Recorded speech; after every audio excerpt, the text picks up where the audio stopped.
in the liquid nicotine used to fill the popular devices. First available in the U.S. in 2007, e-cigarettes are now a $1.5 billion industry. In 2010, approximately 10% of current cigarette smokers had tried them. That number doubled to about 21% in 2011.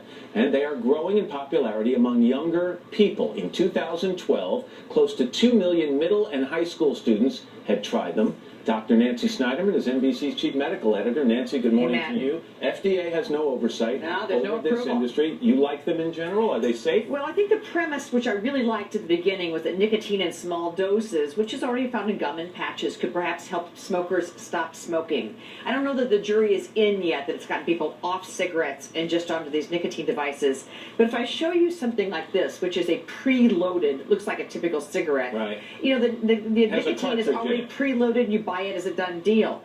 The issue comes in something like this, which has a screw top that you can take off, and then there's a cylinder, and then you can fill this with all kinds of stuff, including flavored nicotine liquid, vanilla, caramel, you name it. And the question is then, does it taste too good?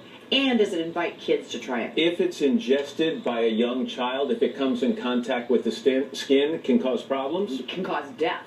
So the California Poison Control Center has said not only can a teaspoon of liquid nicotine that can be found in a small container like this, or up to a liter or a gallon, a teaspoon alone on the skin can cause seizures and death.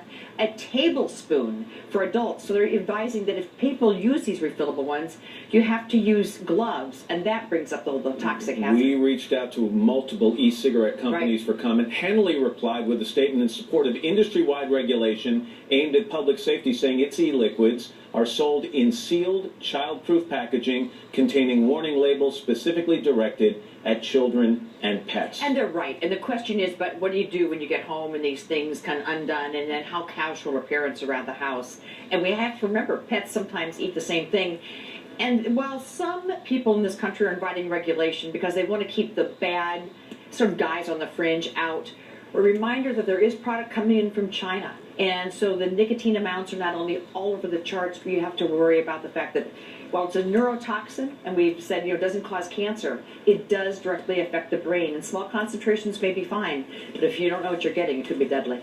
Nancy, we appreciate the information. Dr. Nancy Snyderman. Let's go over to Savannah. All right.